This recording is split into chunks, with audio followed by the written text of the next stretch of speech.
hari uburwayi bubiri ndetse n'ibikomere bibiri byabonetse mu isi. Ubwa mbere bwari SARS, COVID ya kabiri. Uburwayi ndetse n'ibikomere bya kabiri ni inkingo za COVID-19.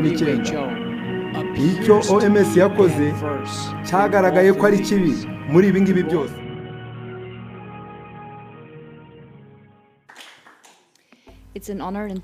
Ni ibirinzwe cyane kandi n'icyubahiro kuba dufite Dr. Peter Makara kuva muri Texas muri Leta Zunze Ubumwe za Amerika. Ni byiza kuba tumufite, murakoze. Akaba ari umuvuzi ukomeye cyane ndetse w'umuhanga mu ndwara z'imbere mu nda ndetse n'indwara z'umutima n'indwara z'ibyorezo. Muri Texas, muri Michigan, yakoreye muri Leta Zunze Ubumwe za Amerika hagiye hatandukanye. Yagiye yandika cyane cyane ku miti, ariko cyane cyane yandika ku ndwara z'ibyorezo, ariko cyane cyane nyuma ya COVID n'inkingo zayo.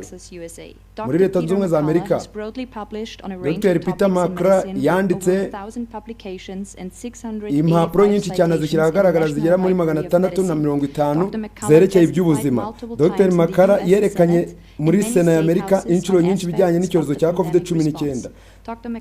Dr. Makara yakoresheje ubushakashatsi bwihariye mu bikorwa byo kuvura virusi ya COVID ya kabiri, kandi mu kubikora yasuzumye raporo zibarirwa mu bihumbi yitabiriye inama z'abahanga mu bya siyanse, ibiganiro by'itsinda, itangazo ry'itangazamakuru byafashwe nk'umwe mu bahanga ku isi ubijyanye na COVID-19. Murakoze cyane uko ngaragaje n'uko umenyekanishije uyu munsi. Nanjye ndabashimiye cyane uko munyakiriye. Bagore namwe bagabo mugize iyi nteko, nkuko bibabwiye, nitwa Dr. Peter MC Clough. Nkaba ndi umuhanga cyane mu ndwara zo mu nda ndetse n'indwara z'umutima ndetse n'indwara z'ibyorezo. Kuva igihe rero icyorezo cyatangiraga, natangiye gukora cyane kugira ngo mfashe abarwayi. Ubu nibwo bugenzuzi bwanjye kandi niryo sesengura ryanjye. Hari uburwayi bubiri ndetse n'ibikomere bibiri byabonetse mu isi. Ubwa mbere bwari SARS, COVID ya kabiri, ari nabwo bwacaga intege cyane abakuze. Uburwayi ndetse n'ibikomere bya kabiri ni inkingo za COVID-19. Icyo OMS yakoze cyagaragaye ko ari kibi muri ibi ngibi byose.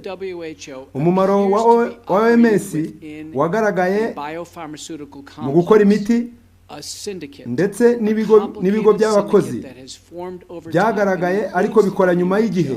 Hiyongeyemo OMS ndetse n'ubumwe UN ndetse na World Economic Forum na Gates Foundation na Rockefeller Foundation na Wellcome Trust Gavi ndetse na CEPI na Coalition Epidemic Preparedness ndetse na Gates Foundation ndetse n'umuryango ushinzwe ubukungu bw'isi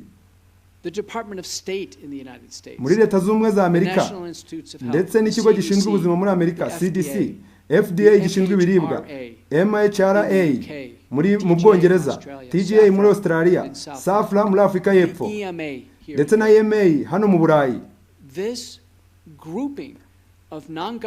Aba bishyize hamwe ndetse n'ibigo bidashingiye kuri leta ndetse n'ibigo bya leta byose byishyize hamwe, bikorera hamwe byitonze kandi bibumbirwa hamwe. Kandi icyavuye muri ibyo byose cyari kibi cyane. Kandi nyuma y'ibyo byose y'icyorezo habonetse ubugenzuzi, kandi cyabonetse ni SARS COVID ya kabiri.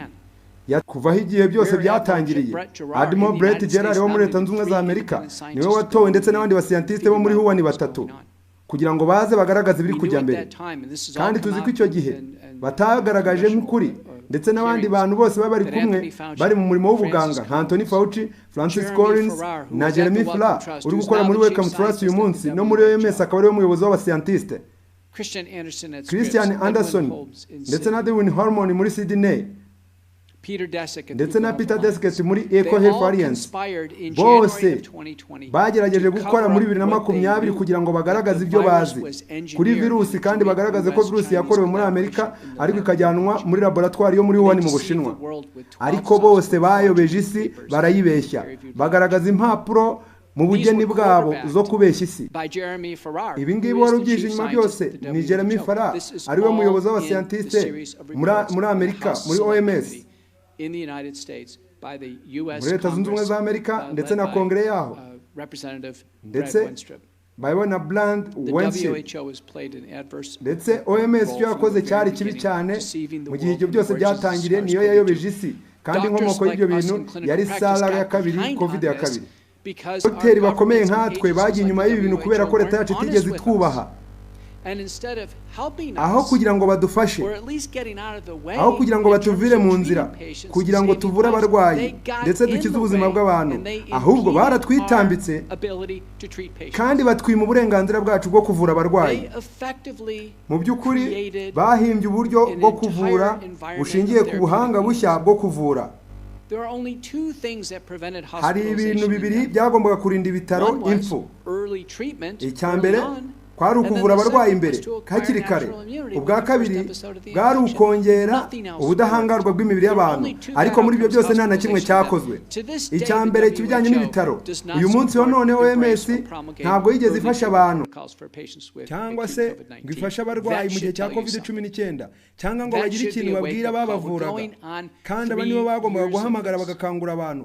None ibi nibyo tumaze imyaka 3 mubonye, imyaka 3, kandi n'uyu munsi nta kintu byamariye abarwayi ku buribwe bwabo ndetse no ku guteseka kwabo, ahubwo byongeye imbaraga z'uburibwe bw'abantu ndetse n'uburwayi mu bantu.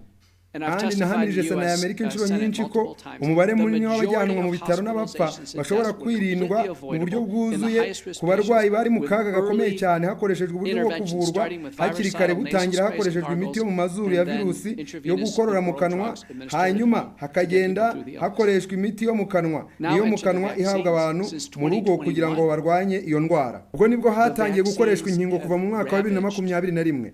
Inkingo zangije abaturage bo mu isi. Ku isi hose 2/3 by'abantu bakingiwe urukingo rw'icyorezo cya COVID-19 muri Leta Zunze Ubumwe za Amerika. Ubushakashatsi bugaragaza ko 75% by'abanyamerika bakingiwe, igishimishije nuko 25 batakingiwe. Ni njyenyine mu bigo by'ubuzima muri Leta Zunze Ubumwe za Amerika wanditse mbaza ibibazo ku nkingo za COVID-19 mbere yuko ziza, kandi naboroze cyane uko nari nshoboye. Inkingo za COVID-19 muri Leta Zunze Ubumwe za Amerika 94 z'abanyamerika bafashe messenger RNA. Ni kode y'ingirabuzima fatizo ya proteine ishobora kwica igice cy'iyi virusi. Cyari igitekerezo kibi cyane kurusha ibindi cyose cyo gushyiraho kode y'ingirabuzima fatizo hakoreshejwe uburyo bwo kwinjiza mu no gutuma haboneka proteine ishobora kwica mu mubiri w'umuntu mu gihe kirekire cyane. Buri kimwe cyose twize ku bijyanye n'inkingo kuva igihe zagereye mu bantu ni ikintu giteye ubwoba. Nta somo na rimwe twize ryigeze ritwereka ko messenger RNA idashobora kwica abantu no kubarimbura. Nta n'ubushakashatsi na bumwe bugaragaza ko ruva mu mubiri w'umuntu. Uyu mwanya dufite impapuro ziva muri Castriola wagaragaje yuko RNA izenguruka mu mubiri w'umuntu mu gihe kingana n'ukwezi. Dufite izingirangingo za proteine zizenguruka mu bantu kandi zirimbura, kandi izi nizo ziri kuboneka mu mubiri w'umuntu hakoreshejwe urukingo. Zirimo zirazenguruka kandi mu mezi 6 ziba zimaze gukora. Kandi nimba abantu bamaze gufata inkingo uko bafata urundi haba hamaze gukorwa installation y'izi proteine zirimbura umubiri w'umuntu. Proteine ya spike yagaragajwe mu nyandiko 3400 z'intoki zisuzumwa n'impuguke ku itera indwara enye zikomeye. Imwe ni indwara y'umutima, imiyoboro y'umutima cyangwa se myocarditis. Buri gihe ikigo gishinzwe kugenzura ibikorwa byemeza ko inkingo zitera myocarditis. Ndi umuganga w'indwara z'umutima. Mbere ya COVID mu gihe cy'imyaka tumaze dufite amabwiriza mu bijyanye n'indwara z'umutima. Iyo habonetse indwara y'imitsi y'amaraso, haba ifite ibimenyetso cyangwa idafite ibimenyetso, abantu ntibashobora gukora siporo y'imikino ngororamubiri, bishobora gutuma umutima uhagarara. Nyamara hirya no hino mu Burayi no muri Leta Zunze Ubumwe za Amerika amakipe y'imikino y'amahirwe bateye abana inkingo badafite inkingo bakeneye ndetse batigeze bandikirwa mu bigo by'ubuzima. Twagiye tubona za montage ndetse z'indwara z'imitima, kandi ababwira neza yuko nk'umuganga w'umuhanga cyane muri ibi by'indwara y'umutima ndemeza cyane ko ibyo byose byatewe n'inkingo za COVID-19, kandi ibyo mbihamije nk'umuhanga nizo zabiteye. Izindi ndwara z'umutima zose zatewe n'urukingo rwa COVID-19, kandi n'indwara z'umutima kwatakwa no gufatwa n'umutima umuntu akazanzabirana, ibyo byose byatewe n'izo nkingo. Twagiye tubona abantu benshi hirya no hino bafatwa n'umuvuduko w'amaraso, kandi tubibona muri social media mu binyamakuru byose kuruta uko twigeze tubibona mbere kuva igihe inkingo zatangiriye guhabwa abantu. Izindi ndwara z'umutima, guhagarara k'umutima mu gihe nta myocarditis byavuzwe mu gihe cy'inkingo za COVID-19. uburyo bw'indwara y'umutima mu mubiri w'umuntu bitewe n'urukingo ni ingenzi cyane kurusha ikindi kintu cyose twabonye ku bijyanye na cholesterol, umuvuduko w'amaraso uri hejuru ya diabete. Indwara ya kabiri ikomeye ya neurologic stroke, ischemic na hemorrhagic Guillain syndrome izamuka ku mugari ishobora gutera urupfu kugeza kuri messenger RNA. Byemeranijwe n'inzego zacu zose zishinzwe kugenzura fibrille neuropathy ntoya yo gutitira byumvikana mu matwi cyangwa se gucura injereri. Ibyo byose ni kimwe bitera ibibyimba by'amaraso, kandi ibyo bibyimba by'amaraso ntitwigeze tubibona na mbere. Proteine ya spike ni proteine ihindura amaraso cyane cyane kurusha izindi zose twabonye mu buvuzi bw'abantu. Iboneka mu maraso y'ibibyimba. Proteine ya spike ituma amaraso avura. Ibibyimba by'amaraso binini cyane kandi birwanya cyane ibyuma by'amaraso kurusha ibindi byose byigeze kubaho mu buvuzi bw'abantu. Mfite umurwayi urwaye ibibyimba by'amaraso ubu bimaze imyaka 2 kandi ntibiva mu binini bisanzwe by'amaraso kubera izo nkingo. Ntabwo dushobora gukura izi nkingo mu mubiri. Ntabwo dushobora gukura messenger RNA n'izi spike proteins mu mibiri y'abantu. Icya kane kandi ari nacyo cya nyuma, urukingo rwa immunology rudasanzwe rwatewe na thrombotic thrombopenia hamwe n'indwara nyinshi ziterwa nazo. Byasobanuwe neza, byasohotse, bafite inyungu zabo bwite bose bemeranyijwe n'inzego zishinzwe kugenzura. Rero mwese muri iki cyumba, namwe mwese mwumvira kuri uyu murongo, ni njyewe, ni kubw'umuryango wanjye, ni kubw'abo nkunda, ninde uri bukurikireho kwakira urukingo. Twabonye uburwayi bw'umutima cyane bitewe n'inkingo zo gushimangira. Ndi umwanditsi mukuru w'ubushakashatsi bukomeye cyane bwakozwe ku bantu bapfuye nyuma yo gukingirwa COVID-19 ku isi yose. Twakoze ubushakashatsi mu bitabo, mu nyandiko 600. Mu bushakashatsi bwose bwakozwe tubisubiramo turi kumwe n'inzobere mu buvuzi n'ubuvuzi bw'indwara. Umwanzuro twagezeho nuko 73.9% z'impfu zabaye byatewe n'inkingo za COVID-19 n'urukingo. Mu gihe bikekwa ko yaba ari indwara y'imitsi yo mu nda, mu nyandiko ya kabiri ndi umwanditsi mukuru w'iyi nyandiko, 100 by'igihe cyose biterwa n'urukingo.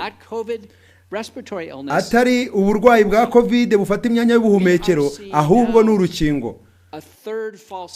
Ubu turimo kubona inkuru ya gatatu y'ibinyoma. Inkuru ya mbere y'ikinyoma yari yo kudutera ubwoba no kutubwira ngo tugume imuhira.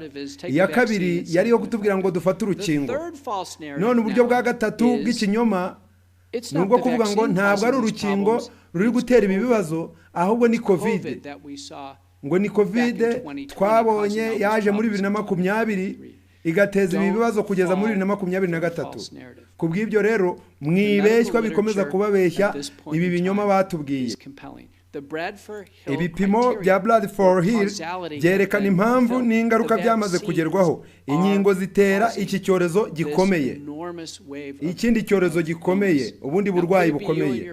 None rero ubu ngubu nahawe ndetse n'umuryango wawe kugira ngo murebe izi mpapuro zanditseho ibi bintu, cyane cyane muri Denmark hanyanyagijwe cyane, zanditseho ibigaragara yuko purusa 30% by'abantu bahawe urukingo nta ngaruka mbi bagira, nta n'ikintu na kimwe, ndetse nta n'ukuboko baribwa, ndetse nta n'ubwo bumva ko hari icyabaye nyuma yo guhabwa urukingo. Abo bantu batigeze bahabwa urukingo na rumwe nibo bantu bagaragara bameze neza, abo batigeze bashimangirwa. Kandi turababwira ko ayo makuru ni kimwe neza nari muri Leta Zunze Ubumwe za Amerika. Ya kabiri ni itsinda rya Batch Group. Batch Group rigera kuri 70% by'abantu kandi bafite ingaruka z'ingirakamaro z'ingorane zimwe, ariko ntibasaba nk'ukuri bafite ibintu bikomeye. Hanyuma hakabaho iryo tsinda rito rya gatatu. Rya gatatu ni purusa 40%, 4.2% mu mpapuro, ni ukuva hejuru y'igisenge cya myocarditis, guhagarara k'umutima, kuvura kw'amaraso, ubumuga ndetse no gupfa mu buryo butunguranye uri mu gitanda. Kandi ayo makuru namwe nari murera hano muri Leta Zunze Ubumwe za Amerika. 4.2% hano mu Burayi bari mu byago bikomeye kubera yuko batigeze babona amahirwe yo kubona ibinyabitabire buhagije. Aya makuru arizewe muri Amerika, ava muri CDC ko miliyoni 10 z'abanyamerika, umubare 7% bafashe inkingo ko barwaye, abandi bakajya mu bitaro bakavurwa, abandi bagashyirwa mu bitaro. Ubushakashatsi bwa zombi bwakozwe hashize umwaka, urugero runini ruhagarariye muri Amerika ni 15% z'abafashe inkingo benshi bafite ibibazo by'uburwayi. bari guhura n'icyo kibazo uyu munsi wa none, kandi 4% na 7% na 15% ni umubare w'ifatizo, kandi ni ikigero cyashyizweho, kandi umuntu wese vuba araza kuba ari kubarirwa muri abo bantu. None n'iki gikurikiyeho? Inzira y'ukuri kandi itunganye ni uko navuga ko nta muntu n'umwe ukwiriye kongera gufata urundi rukingo. Inama y'isi y'ubuzima n'umuryango mpuzamahanga w'abahanga mu by'ubuvuzi n'abatanga serivisi z'ubuvuzi ku itariki 11 Kamena 2022 yasohoye raporo y'ubugenzuzi bw'imiti isuzuma ibigo 39 by'amakuru y'ubuziranenge harimo n'ibya OEMS na MA n'ibya Leta Zunze Ubumwe za Amerika. OEMS ifite umutekano, kandi ibigo by'amakuru bya MA biri muri Amerika hafashwe umwanzuro ko iyi nkingo zose za COVID-19 zikwiriye gukurwa ku isoko kubera ko ziri kwica abantu mu buryo budasanzwe. Ku ntebe ya Sena ya Amerika ku itariki 7 z'Ukuboza 2022 nateguye inama y'inteko y'abagize inteko ishinga amategeko binyuze mu kuzamuka, kandi Leta Zunze Ubumwe za Amerika yanzuye neza yuko inkingo zose za COVID-19 zikwiriye gukurwa ku isoko, ko nta kongera gushimangira abantu. Hanyuma ku itariki 23 Werurwe ishyirahamwe ry'abaganga b'Abanyamerika babaga byashyizeho umuryango w'abantu bose ushingiye ku bimenyetso bifatika, kimwe n'abandi babiri nabo bafashe umwanzuro wo gukura inkingo ku isoko. Bityo rero ndabasaba ko inkingo za COVID n'izindi nkingo zo mu gihe kizaza zidakwiriye gukoreshwa n'abantu. Ndabasaba nk'urwego ruyobora ikigo cy'Uburayi gishinzwe iby'ubuvuzi gukoresha imbaraga zose no kwihutira gukura izo nkingo za COVID-19 zose ku isoko. Muri Leta Zunze Ubumwe za Amerika, wenda hari muri buri gihugu hagiye hari imanza zigiye zitandukanye, ariko federal government ntabwo yigeze ikura izi nkingo ku isoko. Bigiye kuba kandi bigiye kuba ku isi yose, kubera yuko OMS yihishe inyuma y'izi nkingo za COVID-19, kandi ibibazo byose bari gufatanyamo n'ubumwe bw'Uburayi. Kandi ngewe uko mbyizera, nizera ko ubumwe bw'Uburayi ndetse na Leta Zunze Ubumwe za Amerika bose bishyize hamwe kugira ngo bifatanye na OMS, kandi abafatanyabikorwa bakuru bose bagombye byanze bikunze kuva muri OMS kandi bakayobora OMS mu bikorwa byayo bwite byo kutagira amategeko yariyo yose agenga ibyo dukora mu rwego rw'ubuzima. Ibyo nkora nk'umuganga wita ku barwayi mu biro byanjye nibyo. Murakoze rero, mwakoze kuba mumfite. Nitwa Dr. Peter Amakuru.